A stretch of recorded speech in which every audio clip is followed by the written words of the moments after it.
एक छोटे से गांव में एक बुढ़िया रहती थी। उसकी 3 बहुएं और 3 बेटे थे। बुढ़िया माँ बहुत धार्मिक थी और हर दिन पूजा पाठ में समय बिताती थी। वो सुबह सुबह उठकर गंगा स्नान करने जाती थी और भगवान विष्णु और माता लक्ष्मी की पूजा करती थी। कार्तिक महीने में वो विशेष रूप से स्नान और पूजा करती थी। इस दौरान वो माखन मिश्री, दही मिश्री और तुलसी के पत्तों का भोग भगवान को चढ़ाती थी और प्रसाद अड़ोस पड़ोस में बांटती थी। गांव के लोग उसकी पूजा पाठ की बहुत इज्जत करते थे। बुढ़िया माँ का ये नियम था कि वो कार्तिक महीने के हर दिन गंगा स्नान करती और पूजा करती। कार्तिक पूर्णिमा के दिन वो विशेष रूप से गंगा स्नान के लिए जाती और भोग बनाकर भगवान को चढ़ाती।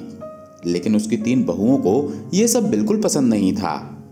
वे अक्सर उसकी आस्था का मजाक उड़ाती और प्रसाद खाने से मना कर देती। वे कहती, इसमें तुलसी के पत्ते हैं, हम ये नहीं खा सकते, ये सब दिखावा है। ये सुनकर बुढ़िया माँ बहुत दुखी होती, लेकिन वो चुपचाप अपनी पूजा करती रहती। बुढ़िया माँ का पति कुछ समय पहले ही गुजर चुका था, इसीलिए अब वो अकेली थी। उसके बेटे भी अपनी पत्नियों के कहने में आकर उससे दूर हो गए थे। अब वो सिर्फ अपने पूजा पाठ में ही मन लगाती और पड़ोसियों में प्रसाद बांटती। लेकिन उसकी 3 बहुओं को ये सब बहुत बुरा लगता था। वे सोचती, हमारी सास जब देखो तब पूजा पाठ में ही लगी रहती है, अनाप शनाप खर्च करती है, पंडितों को बुलाती है, दान पुण्य करती है। अगर ये मर जाए तो अच्छा हो, कम से कम ये खर्चा तो बचेगा। बुढ़िया माँ ने अपने 3 बेटों को बड़े प्यार से पाला था। उसने और उसके पति ने मिलकर उनकी परवरिश की थी। लेकिन अब जब उसे अपने बेटों की सबसे ज्यादा जरूरत थी, तब वे उससे मुंह मोड़ चुके थे। बुढ़िया माँ दिन रात भगवान से प्रार्थना करती और अपने बच्चों के लिए आंसू बहाती। वो सोचती, हे भगवान, मैंने तो कभी किसी का बुरा नहीं चाहा, फिर मेरे साथ ऐसा क्यों हो रहा है। एक दिन बुढ़िया माँ अपने भगवान विष्णु और माता लक्ष्मी के सामने बैठी प्रार्थना कर रही थी। उसकी आंखों में आंसू थे और वो भगवान से कह रही थी, हे भगवान, मुझे इस दुख से मुक्ति दिलाओ, मेरे बच्चों का भला करो और उन्हें सही रास्ता दिखाओ। इस तरह बुढ़िया माँ ने अपने पूजा पाठ और दान पुण्य के नियमों को नहीं छोड़ा। लेकिन उसकी 3 बहुओं ने ठान लिया था कि वे अब इस घर में नहीं रहेंगी और बंटवारा करके अलग हो जाएंगी। वे सोचती, अगर हम अलग हो जाएं तो अपनी मर्जी से रह सकेंगे और सास की पूजा पाठ के खर्चे से बच सकेंगे। 3 बहुओं ने एक दिन आपस में बात की और बंटवारे की योजना बनाई। उन्होंने अपने पतियों से कहना शुरू किया कि अब हमें अलग हो जाना चाहिए। छोटी बहू ने अपने पति से कहा, देखिए, बड़े भैया के बच्चे बड़े हो रहे हैं और हमारे बच्चे छोटे हैं, हमें अभी बहुत मेहनत करनी है, बच्चों को पढ़ाना है। अगर हम अलग हो जाएंगे तो अपने बच्चों की अच्छी तरह से देखभाल कर पाएंगे। सास का खर्चा बहुत ज्यादा है, हर समय पूजा पाठ में लगी रहती है और बहुत पैसा खर्च करती है। मंझली बहू ने भी अपने पति को समझाया, देखिए, अब बंटवारा हो जाना चाहिए, हम अपनी मर्जी से रहेंगे, क्या खर्च करना है क्या नहीं करना है ये हम खुद तय करेंगे। सास के नखरे और खर्चे अब बर्दाश्त नहीं होते, हमें अलग रहकर अपने बच्चों का ध्यान रखना है। बड़ी बहू ने भी अपने पति से यही बात कही, बच्चे बड़े हो रहे हैं, कल उनकी शादी ब्याह करनी है, पैसे कमाते रहेंगे और सास का खर्चा करते रहेंगे तो कैसे चलेगा। हमारे बच्चों का भविष्य सुरक्षित करना है तो हमें अलग होना ही पड़ेगा। 3 बहुओं ने अपने अपने पतियों को समझा बुझाकर उनके मन में बंटवारे की बात डाल दी। 3 भाई अब बंटवारे के लिए तैयार हो गए। गांव के पंचों को बुलाया गया और घर का बंटवारा करने की बात हुई। 3 बहुएं भी बंटवारे में हिस्सा लेने के लिए तैयार हो गईं। गांव के पंचों ने घर का 4 हिस्सों में बंटवारा किया, 3 बेटों के लिए और एक बुढ़िया माँ के लिए। घर का सारा सामान भी 4 हिस्सों में बांट दिया गया। बुढ़िया माँ को कम हिस्सा दिया गया क्योंकि वो अकेली थी और ज्यादा की जरूरत नहीं थी। पंचों ने कहा कि जो भी बुढ़िया माँ को अपने हिस्से में रखेगा वो उसका भी ख्याल रखेगा। छोटी बहू ने साफ मना कर दिया, मैं बुढ़िया माँ को अपने हिस्से में नहीं रख सकती, उसका खर्चा बहुत ज्यादा है, पूजा पाठ में बहुत पैसा खर्च होता है, हमें अपने बच्चों का ध्यान रखना है। मझली बहू ने भी मना कर दिया, मैं भी बुढ़िया माँ को अपने हिस्से में नहीं रख सकती, वो हमें कभी पसंद नहीं करती थी और हमें भी उसकी जरूरत नहीं है। बड़ी बहू ने भी वही जवाब दिया, मैं भी बुढ़िया माँ को अपने हिस्से में नहीं रख सकती। हमें हमारे बच्चों का भविष्य सुरक्षित करना है और उसके लिए हमें बंटवारा करना ही पड़ेगा। बुढ़िया माँ अब अकेली रह गई। पंचों ने अपना फैसला सुनाया और चले गए। तीनों बहुओं ने अपना अपना सामान अपने अपने हिस्से में रख लिया।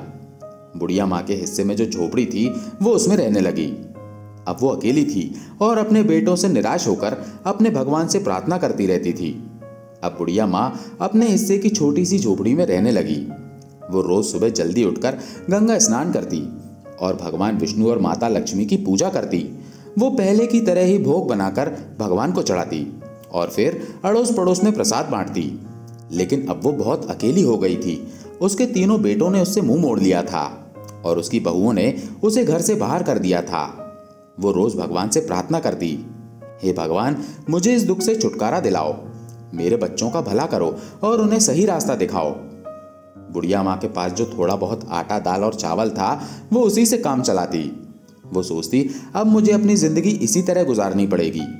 मेरे बच्चों ने मुझे छोड़ दिया है, लेकिन मैं भगवान की भक्ति नहीं छोड़ूंगी।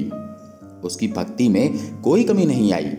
वो हर रोज तुलसी के पत्तों से भगवान का पूजन करती और पड़ोसियों को प्रसाद बांटती। एक दिन जब बुढ़िया माँ अपनी झोपड़ी में बैठी रो रही थी, तभी एक युवक आया। उसने दरवाजा खटखटाया। बुढ़िया माँ ने दरवाजा खोला और देखा कि एक 17-18 साल का हष्ट पुष्ट युवक खड़ा है। उसके चेहरे पर तेज झलक रहा था। उसने कहा, अम्मा, आप मुझे पहचानती नहीं, लेकिन मैं आपके मायके से आया हूँ। मेरा नाम कृष्णा है। मेरे पिताजी ने मुझे आपकी मदद के लिए भेजा है। बुढ़िया माँ ने आश्चर्य से पूछा, कृष्णा, तुम मेरे मायके से हो? मैंने तो तुम्हें कभी देखा नहीं। कृष्णा ने मुस्कुराते हुए कहा, हाँ अम्मा, मैं आपके भाई का पोता हूँ। हमें खबर मिली कि आपके बेटों ने आपको घर से निकाल दिया है, इसलिए मेरे पिताजी ने मुझे आपकी मदद करने के लिए भेजा है। बुढ़िया माँ की आंखों में आंसू आ गए। उसने कृष्णा को अंदर बुलाया और उसे बैठने के लिए कहा। उसने कृष्णा को पानी का गिलास और थोड़ा सा गुड़ दिया। कृष्णा ने पानी पिया और गुड़ खाया। फिर उसने अपनी थैली में से कुछ खाने का सामान, कपड़े और दवाइयां निकाली। उसने कहा, अम्मा, ये सब सामान मैं आपके लिए लाया हूं। आप भूखी मत रहना, हम रोज आपको खाना भिजवा देंगे। बुढ़िया माँ ने कृष्णा को आशीर्वाद दिया और कहा, बेटा, तुम्हारा बहुत बहुत धन्यवाद। तुमने मेरे लिए जो किया है उसके लिए मैं भगवान से तुम्हारी सुख समृद्धि की प्रार्थना करूंगी। कृष्णा ने बुढ़िया माँ से विदा ली और वापस चला गया। बुढ़िया माँ ने अपने भगवान का धन्यवाद किया और सोचा, भगवान ने मेरी प्रार्थना सुन ली, अब मैं भूखी नहीं रहूंगी। अब बुढ़िया माँ को रोज खाना मिल जाता था। वो पहले की तरह ही भोग बनाकर भगवान को चढ़ाती और पड़ोसियों को प्रसाद बांटती। लेकिन उसकी तीनों बहुओं को ये सब देखकर बहुत जलन होती थी। वे सोचती, ये बुढ़िया आखिर कहाँ से इतना खाना ला रही है? इसके पास कोई कमाने वाला भी नहीं है, फिर ये इतनी तंदुरुस्त कैसे हो रही है? तीनों बहुएं बुढ़िया माँ की सेहत देखकर बहुत जलती थी। वे सोचती कि बुढ़िया को हमने इसलिए अलग किया था ताकि वो जल्दी ही भूखी प्यासी मर जाए, लेकिन ये तो और तंदुरुस्त होती जा रही है। एक दिन बहुओं ने फैसला किया कि वे बुढ़िया की झोपड़ी में जाकर पता लगाएंगी कि वहां क्या हो रहा है। अगले दिन जब बुढ़िया माँ गंगा स्नान के लिए गई हुई थी, तीनों बहुएं उसकी झोपड़ी में घुस गईं। वहां उन्होंने देखा कि झोपड़ी में दाल, चावल, आटा, मसाले, सूखे मेवे और कई तरह का अच्छा खाना रखा हुआ है। बहुएं हैरान रह गईं। वे आपस में बातें करने लगी, ये बुढ़िया इतनी चालाक निकली। हमें लगता था कि ये भूखी प्यासी मर रही है, लेकिन यहाँ तो हर चीज का भंडार है। बड़ी बहू ने कहा, इसने जरूर हमारे घर से चोरी करके ये सब जमा किया है। हम काम में लगी रहती थी और ये चोरी चोरी अपना घर भरती रही। अब इसे सबक सिखाना होगा। मझली बहू ने कहा, हाँ, हमें इसे मजा चखाना चाहिए। देखते हैं कि इसने यहाँ क्या क्या जमा किया है। छोटी बहू ने भी सहमति जताई। सही कहा, हमें इसके खिलाफ कुछ करना होगा। तीनों बहुएं झोली भर भर कर सामान अपने घर ले जाने लगीं। जैसे ही उन्होंने खाने का सामान उठाया, उन्होंने देखा कि उसमें तुलसी के पत्ते हैं। गुस्से में आकर उन्होंने तुलसी के पत्ते नाली में फेंक दिए। ये देखकर वे और भी क्रोधित हो गईं और सामान उठाकर बाहर जाने लगीं। तभी एक अजीब घटना घटी। तीनों बहुओं ने देखा कि उनके हाथ पैर धीरे धीरे कुत्ते के पंजों में बदलने लगे। वे डर गईं और चिल्लाने लगीं, लेकिन कोई उनकी मदद नहीं कर पाया। कुछ ही पलों में वे तीनों बहुएं कुतिया बन गईं। गांव में हड़कंप मच गया। बच्चों और पतियों ने जब ये देखा तो वे हैरान रह गए। बच्चे चिल्लाने लगे, मम्मी कुतिया बन गई है, पापा देखो मम्मी को क्या हो गया। तीनों बहुओं के पति समझ नहीं पा रहे थे कि ये कैसे हुआ। उन्होंने कोशिश की कि कुतिया को घर से बाहर भगाएं, लेकिन वे घर छोड़ने को तैयार नहीं थी। वे अपनी भाषा में कुछ समझाने की कोशिश कर रही थी, लेकिन कोई उनकी बात नहीं समझ पा रहा था। बच्चे रो रहे थे और पतियों को भी रोना आ रहा था। उन्होंने अपने बच्चों को संभालते हुए कहा, चलो अब कुछ नहीं किया जा सकता, हमें माँ का इंतजार करना होगा, शायद वही कुछ हल बता सकें। गांव के लोग भी इकट्ठा हो गए और सोचने लगे कि ये अनहोनी कैसे हुई। सबने बुढ़िया माँ की वापसी का इंतजार करने का फैसला किया। बुढ़िया माँ को अब अपने रोज के जीवन में थोड़ी राहत मिल रही थी। कृष्णा रोज खाना लाकर रख जाता था और बुढ़िया माँ भगवान को भोग लगाकर पहले की तरह प्रसाद बांटती थी, लेकिन उसे इस बात का कोई अंदाजा नहीं था कि उसके घर में क्या हो रहा है। उसे यही लगता कि सब कुछ पहले जैसा ही चल रहा है। इधर तीनों बहुएं कुतिया बनकर घर के आंगन में बैठी थी। उनके पतियों और बच्चों को घर का सारा काम करना पड़ रहा था। वे बहुत परेशान थे और अपनी माँ की वापसी का इंतजार कर रहे थे। गांव के लोग भी इस अजीब घटना से हैरान थे। हर कोई यही कहता था कि ये सब बुढ़िया माँ की भक्ति और उसकी तपस्या का फल है। एक दिन गांव के कुछ लोगों ने बुढ़िया माँ को गंगा स्नान के लिए जाते देखा। उन्होंने सोचा कि अब उसे सारी बात बतानी चाहिए। वे उसके पास गए और बोले, माई तुम्हारे घर में कुछ अजीब हो रहा है, तुम्हारी तीनों बहुएं कुतिया बन गई हैं। बुढ़िया माँ को यह सुनकर बहुत आश्चर्य हुआ। उसने सोचा कि यह कैसे संभव हो सकता है। उसने तुरंत गंगा स्नान किया और घर की ओर लौट पड़ी। उसके दिल में बहुत सारी आशंकाएं थी। उसने भगवान से प्रार्थना की, हे भगवान मेरे घर की रक्षा करना और मेरे बच्चों को सही रास्ता दिखाना। जब बुढ़िया माँ घर पहुंची तो उसने देखा कि गांव के लोग उसके घर के सामने इकट्ठा थे। उसने पूछा, क्या हुआ, यहाँ इतनी भीड़ क्यों लगी है। गांव वालों ने उसे सारी घटना बताई। बुढ़िया माँ ने अपने बेटों को बुलाया और पूछा, ये सब कैसे हुआ, तुम लोगों ने क्या किया। बेटों ने रोते हुए अपनी माँ को सारी कहानी सुनाई। उन्होंने कहा, माँ हमसे बहुत बड़ी गलती हो गई। हमारी पत्नियों ने तुम्हारे सामान को नाली में फेंक दिया था और उसी समय वे कुतिया बन गई। अब हमें नहीं पता कि उन्हें कैसे ठीक करें। बुढ़िया माँ ने अपने बेटों को दिलासा दिया और कहा, भगवान सब ठीक करेंगे, तुम लोग घबराओ मत। बुढ़िया माँ ने अपने भगवान से प्रार्थना की और उनसे समाधान मांगा। उसने सोचा कि शायद किसी साधु बाबा के पास इसका समाधान हो सकता है। उसी समय एक साधु बाबा गांव में आए।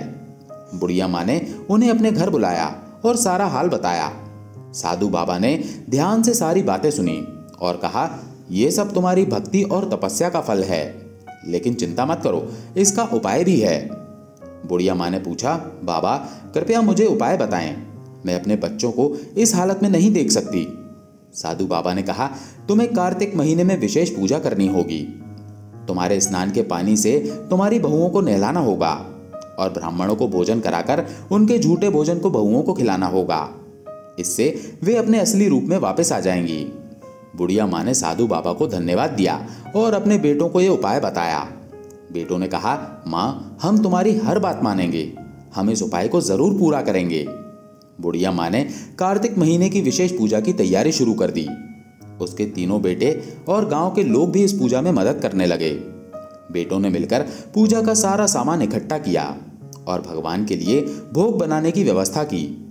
हर सुबह बुढ़िया माँ गंगा स्नान के लिए जाती और स्नान के पानी को एकत्रित करती। उसके बाद वो भगवान विष्णु और माता लक्ष्मी की पूजा करती और फिर अपने पड़ोसियों को प्रसाद बांटती। इस बीच तीनों बहुएं अभी भी कुतिया के रूप में घर के आंगन में बैठी रहती।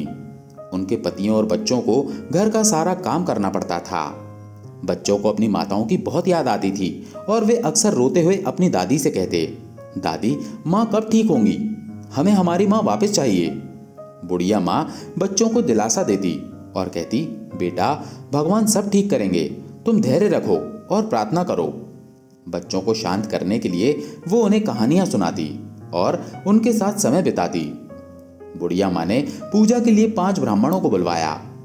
बेटों ने भी अपनी ओर से 5-5 ब्राह्मणों को बुलाया। इस प्रकार कुल 21 ब्राह्मणों को बुलाया गया। ब्राह्मणों के लिए विशेष भोग तैयार किया गया। कार्तिक पूर्णिमा का दिन आया और बुढ़िया माँ ने अपने बेटों की मदद से ब्राह्मण भोज की तैयारी की। सुबह सुबह सभी ब्राह्मणों को आमंत्रित किया गया और उन्हें विशेष पकवान बनाकर खिलाया गया। ब्राह्मण भोज के बाद बुढ़िया माँ ने सबके पैर छुए और भगवान से प्रार्थना की, हे भगवान, मेरी बहुओं को उनके पूर्व रूप में वापस लाओ। मेरे कार्तिक स्नान और पूजा का फल उन्हें मिले। ब्राह्मणों ने तृप्त होकर भोजन किया और बुढ़िया माँ को आशीर्वाद दिया। उन्होंने कहा, माई, तुम्हारी पूजा और तपस्या सफल होगी। भगवान तुम्हारी प्रार्थना अवश्य सुनेंगे। ब्राह्मण भोज के बाद बुढ़िया माँ ने तीनों बहुओं को बुलाया। तीनों बहुएं कुतिया के रूप में भगवान के भोग के झूठे भोजन को बड़े प्रेम से खाने लगीं। बुढ़िया माँ ने उनके ऊपर गंगा जल छिड़का और उन्हें स्नान के पानी से नहलाया। जैसे ही गंगा जल और स्नान का पानी बहुओं के ऊपर छिड़का गया, एक चमत्कार हुआ। धीरे धीरे तीनों बहुएं अपने असली रूप में वापस आने लगीं। उनके चेहरे पर पश्चाताप के आंसू थे और वे अपनी सास के पैरों में गिरकर रोने लगीं। तीनों बहुएं कहने लगीं, माँ, हमें माफ कर दो, हमने तुम्हारे साथ बहुत बुरा किया। हमें हमारे कर्मों की सजा मिल गई। अब हम तुम्हें कभी कोई कष्ट नहीं देंगे और हमेशा तुम्हारी सेवा करेंगे। बुढ़िया माँ ने उन्हें गले लगाया और कहा, बेटा, भगवान ने तुम्हें माफ कर दिया है। अब तुम लोग सच्चे दिल से भगवान की भक्ति करो और अपने कर्मों को सुधारो। तीनों बहुओं ने अपनी सास से वादा किया कि वे अब हर साल कार्तिक स्नान और पूजा करेंगी और कभी भी बुढ़िया माँ का अपमान नहीं करेंगी। इस तरह पूरे परिवार ने मिलकर भगवान की पूजा की और प्रसाद बांटा। तीनों बहुओं के अपने असली रूप में वापस आने के बाद घर में एक नई ऊर्जा और शांति का माहौल बन गया। बुढ़िया माँ की भक्ति और तपस्या ने पूरे परिवार को एक नया जीवन दिया था। अब सभी मिलकर भगवान की पूजा करते और कार्तिक स्नान की महिमा को समझते थे। बुढ़िया माँ ने अपने बेटे और बहुओं को सिखाया कि भक्ति और सेवा का महत्व क्या होता है। उसने कहा, देखो बेटा, भगवान की पूजा और सेवा से हमें सच्चा सुख और शांति मिलती है। हमें हमेशा सच्चे दिल से भक्ति करनी चाहिए और दूसरों की मदद करनी चाहिए। भगवान की कृपा से अब परिवार में सुख और समृद्धि आने लगी। तीनों भाइयों का व्यापार अच्छा चलने लगा और घर में खुशियों का माहौल बन गया। इस कहानी से हमें ये सीखने को मिलता है कि भक्ति, सेवा और सच्चे मन से की गई प्रार्थना हमेशा फलदायी होती है। भगवान अपने भक्तों की सच्ची भक्ति को कभी निराश नहीं करते और उन्हें सुख, शांति और समृद्धि का आशीर्वाद देते हैं। मित्रों, अगर हमारी ये कहानी आपको पसंद आई हो तो कृपया इसे लाइक और शेयर करें। चैनल पर अगर पहली बार आए हैं तो हमारे चैनल को सब्सक्राइब करना ना भूलें। धन्यवाद।